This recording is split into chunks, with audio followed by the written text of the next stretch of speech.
নমস্কার বন্ধুরা, কথায় আছে যতক্ষণ না তিনি ডাকেন ততক্ষণ তার কাছে যাওয়া যায় না। হ্যাঁ বন্ধুরা, আমরা এই 3 মক্কেলে চললাম তারাপীঠ। আর এই তারাপীঠ যেতে গিয়ে না ছিল ট্রেনের টিকিট, কি করে যাব তা ভাবতে ভাবতে বেরিয়েই পড়লাম 3 জনে। জেনারেল টিকিট কেটে চললাম। এই ভিডিওই আপনার সামনে থাকছে, চলুন তাহলে দেখা যাক কিরমভাবে পৌঁছালাম।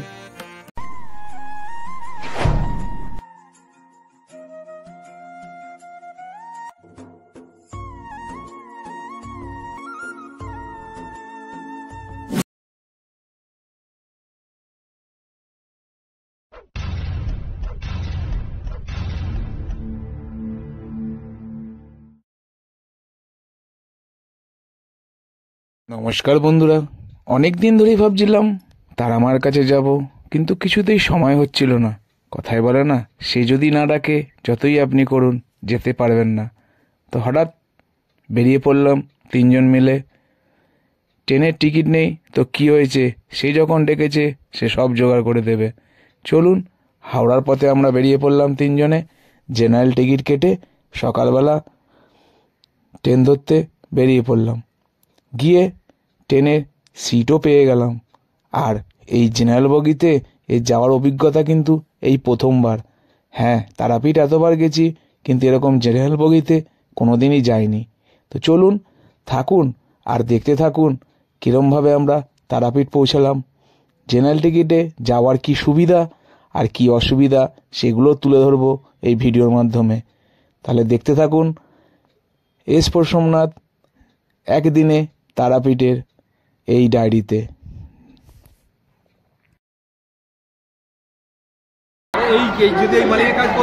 হাই বন্ধুরা, আজকে আমরা চললাম জয় মা তারা তারাপীঠের উদ্দেশ্যে। আমরা যে ট্রেনটা ধরবো সেটা হচ্ছে 13015 কবিগুরু। অনেকেই জানেন কবিগুরু 10টা 40-এর টাইম। আমরা যে টিকিট করে নিই জেনারেল টিকিটে যাব, এটা একটা ভালো এক্সপিরিয়েন্স। তারাপীঠ আজ পর্যন্ত জেনারেল টিকিটে যায়নি, দেখি কীরকম হয়।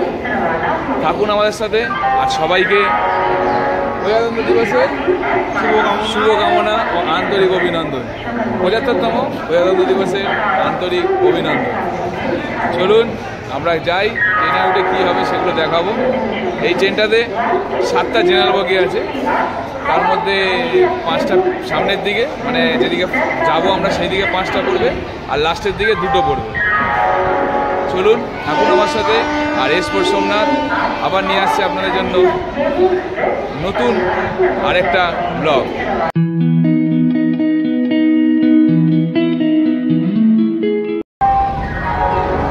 এই যে আমাদের ট্রেন লোকোমোটিভ নিয়ে আসছে, কবিগুরু এক্সপ্রেস।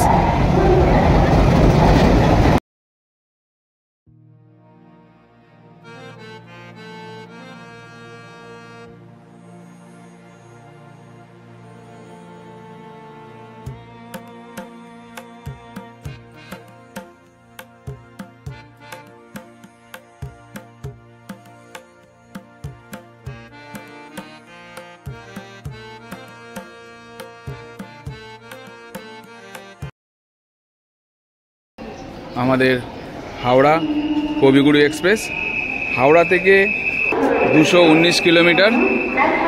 আমাদের এখানে 7খানা স্টপেজ দেবে কবিগুরু।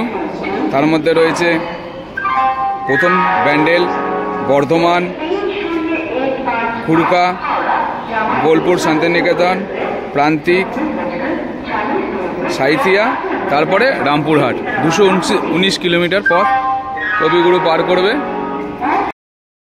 এই ট্রেনে যদি সিট পেতে হয় তো ট্রেনটা প্ল্যাটফর্মে ঢোকার সঙ্গে সঙ্গে আপনাকে রানিংয়ে উঠে গিয়ে সিট নিতে হবে, তাহলেই আপনি নিশ্চিন্তে বসে রামপুরহাট পৌঁছে যাবেন। ট্রেন সিগন্যাল দিয়ে দিয়েছে, একদম 10টা 40, তার নির্ধারিত টাইমে সিগন্যাল দিয়ে দিয়েছে।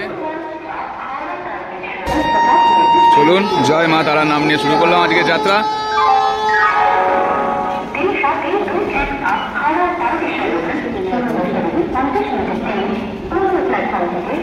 13015 কবিগুরু এক্সপ্রেস।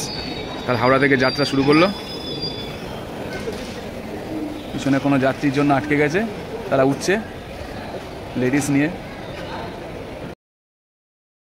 ট্রেন ফার্স্ট কবিগুরু, ফার্স্ট স্টেশন 40 কিলোমিটার হাওড়া থেকে এসে ব্যান্ডেলে দাঁড়িয়েছে। মোটামুটি 10-12 মিনিট লেট আছে। 107 কিলোমিটার পার করে কবিগুরু আমাদের ট্রেন পৌঁছালো Bardhaman junction. 20 minute late. Bardhaman জংশনের 2 নম্বর প্ল্যাটফর্মে দিয়েছে। এখন বাজে 12:41। 20 মিনিট মতন লেট আছে। এই ট্রেন যখন বর্ধমান ছাড়লো তখনই কিন্তু সিট আস্তে আস্তে ভরে গেল। আর উঠবেন যখন একটু সাবধানে, কারণ পকেটে মোবাইল, পার্স খুব সাবধানে রাখবেন। উঠতে না উঠতেই একজনের মোবাইল কিন্তু চুরি হয়ে গেল।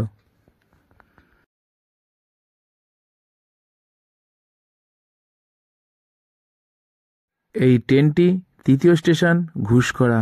মাফ করবেন, আমি প্রথমে ঘুষকরা বলতে গিয়ে কি অন্য কিছু একটা শোনাচ্ছে হয়তো। 140 কিলোমিটার আমাদের ট্রেন তার যাত্রাপথ শেষ করলো। এর পরের স্টেশন শান্তিনিকেতন।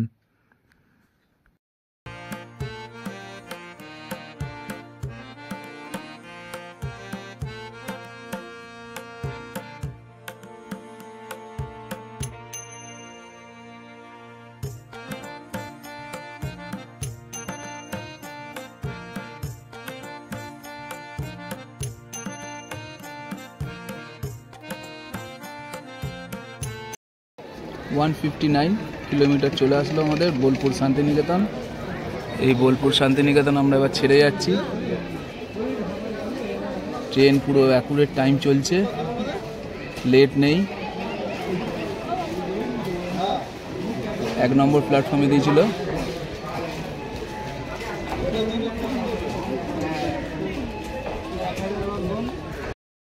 বোলপুর শান্তিনিকেতন ছাড়ার পরেই দুধারে মনোরম প্রাকৃতিক দৃশ্য দেখতে দেখতে আমরা চলে আসলাম।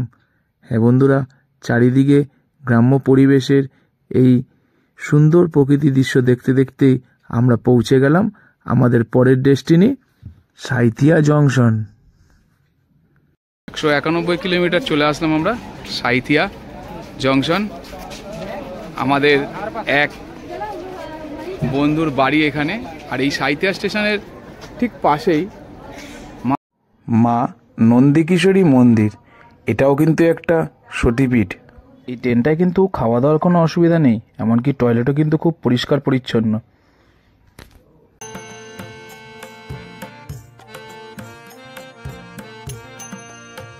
সাঁইথিয়ায় দাঁড়ানোর টাইম 2 মিনিট।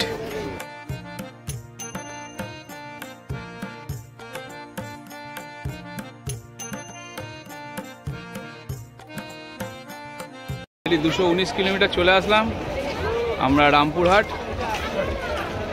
জংশনে পৌঁছে গেছি। ট্রেনটা খুব সুন্দর টেনেছে, মাত্র 7 মিনিট লেট দিয়েছে। আর লোকের ভিড় দেখুন, খুব ভালো গাড়িতে এসছি। কবিগুরু মাত্র 7 মিনিট লেট।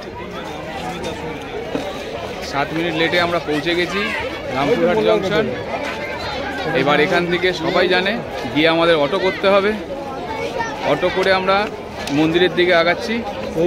চলুন, এবার ব্রিজ থেকে 2 নম্বর প্ল্যাটফর্মে দিয়েছে। এবার 2 নম্বর প্ল্যাটফর্ম টপকে 1 নম্বরে গিয়ে গাড়ি নিতে হবে। চলুন, তারপর দেখাচ্ছি। এই লোকের ঢল।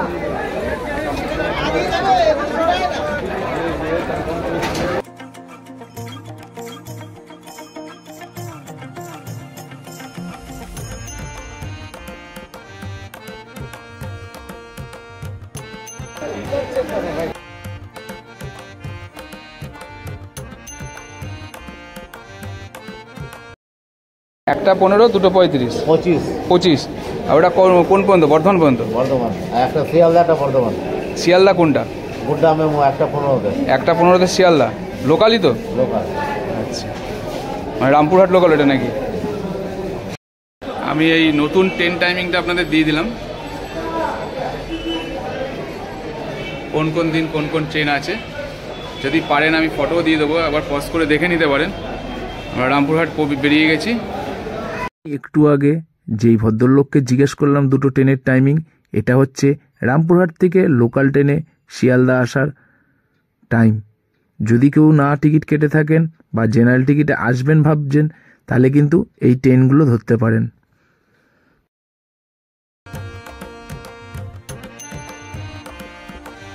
রামপুরহাট স্টেশন থেকে বেরিয়ে সামনেই চলে আসবেন, এই যে দেখছেন, এখান থেকে অটো নর্মাল ভাড়া। চলুন ভাড়াটা আপনাদের বলে দিই কত, দেখেনি জিজ্ঞেস করি। এর ভাড়া কিন্তু 40 টাকা করে।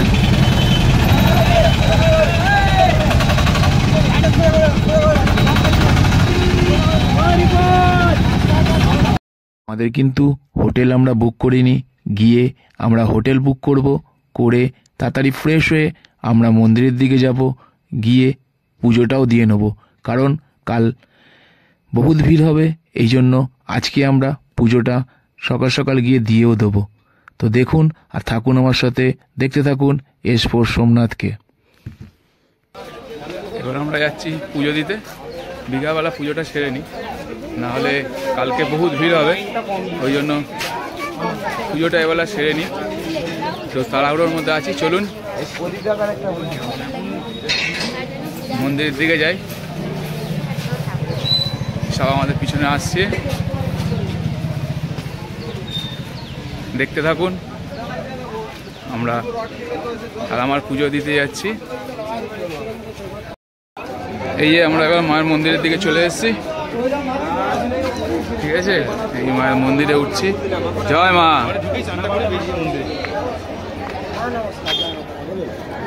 মা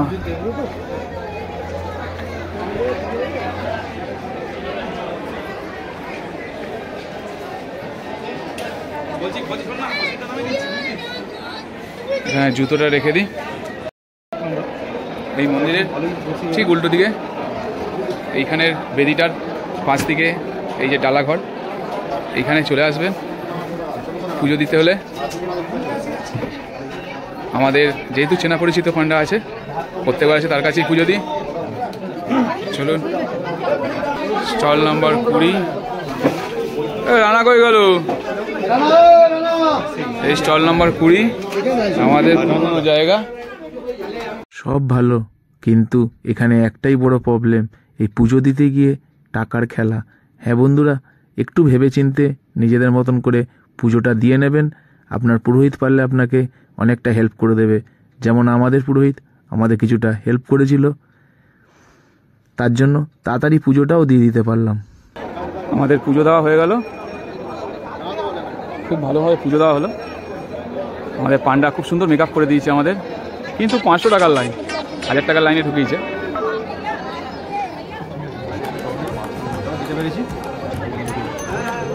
মায়ের ফুল সব মাথায় থাকে, মায়ের একদম এটা সবার জন্য পূজার ফুল।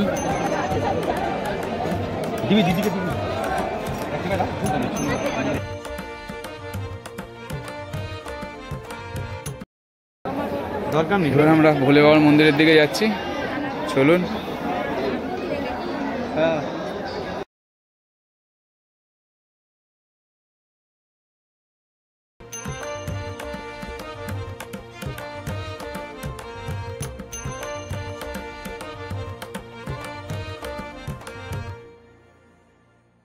আমাদের সেই রানাদা, আগে মনে আছে, মনে ভিডিওতে দেখেছিলেন। আপনারা চাইলে জেনারেল লাইনেও এসে আপনারা পুজো দিতে পারেন, কিন্তু জেনারেল লাইনে পুজো দিলে টাইমটা অনেকক্ষণ যায়, কারণ সন্ধ্যা আরতি একটু পরেই শুরু হয়ে যাবে। আমরা পুজো দিয়ে, ভোলে বাবার পুজো দিয়ে ওখান থেকে এইবার কিছুটা ফটো সেশন করে বেরিয়ে আসলাম।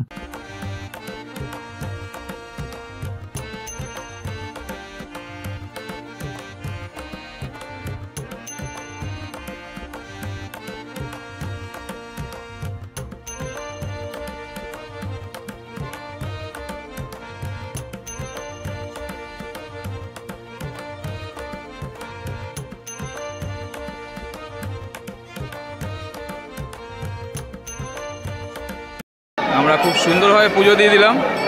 এবার সন্ধ্যা আরতির জন্য বোধহয় পুজো বন্ধ আছে, কিছুক্ষণ বন্ধ থাকবে। আপনারা পারলে এই ট্রেনে যখন আসবেন, যত তাড়াতাড়ি পারবেন মন্দিরের দিকে আসবেন, এসে পুজোটা দিয়ে নেবেন। নাহলে কিন্তু একবার আটকে গেলে সেই সন্ধ্যা 8টা বেজে যাবে। জয় মা তারা। চলুন এবার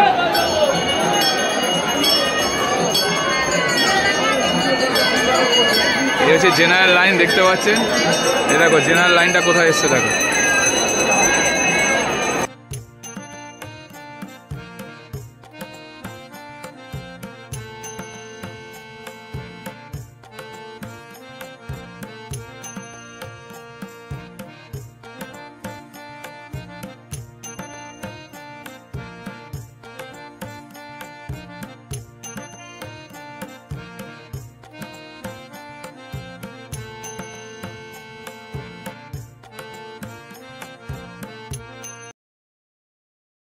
সন্ধ্যাবেলা তারাপীঠ মহাশ্মশান দেখুন।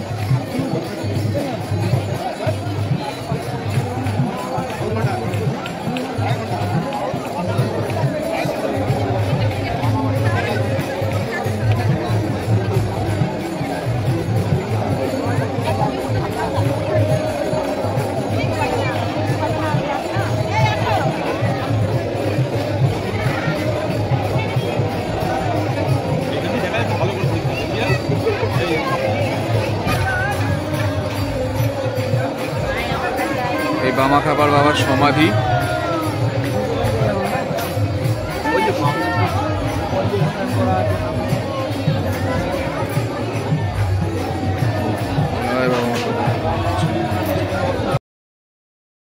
চলুন বন্ধুরা, আপনাদের তারাপীঠ মহাশ্মশানটা একবার দেখিয়ে দিচ্ছি। হ্যাঁ বন্ধুরা, এখন তারাপীঠ মহাশ্মশানে বেশি লাইট জ্বলে না, এই মোমবাতি আর প্রদীপের আলোয় এখানে আলোকিত। সত্যি একটা সুন্দর পরিবেশ এখানে কিন্তু তৈরি হয়েছে এই আলোতে। চলুন দেখতে থাকুন, আর এসপর সোমনাথকে একটি লাইক, কমেন্ট আর শেয়ারের মাধ্যমে আরও এগিয়ে যেতে সাহায্য করুন।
বন্ধুরা, এই দিনের দিনে একদিনে কলকাতা থেকে তারাপীঠে এসে পুজো দেওয়ার ভিডিওটা কেমন লাগলো অবশ্যই জানাবেন। আর ভালো লাগে থাকলে লাইক, শেয়ার, কমেন্ট অবশ্যই করবেন। সবাই ভালো থাকবেন, সুস্থ থাকবেন। আজকে ভিডিওটা আমরা এখানেই শেষ করছি। এর পরের দিনে আমরা আর কী করলাম সেগুলো নিয়ে পরের ভিডিওতে অবশ্যই আপনাদের দেখাবো। এবার আমরা হোটেলের দিকে প্রস্থান করলাম। পরের দিন সকালে আবার দেখা হবে বন্ধুরা। তো সবাই ভালো থাকবেন, সুস্থ থাকবেন, আর মন খুলে আমার ভিডিওগুলো দেখতে থাকবেন। আর এসপর সোমনাথকে এরমভাবেই ভালোবাসতে থাকবেন। আর আপনার একটা লাইক, একটা কমেন্ট, একটা শেয়ার আমাদের এগিয়ে যাওয়ার পথে একটা অনুপ্রেরণা যোগাবে।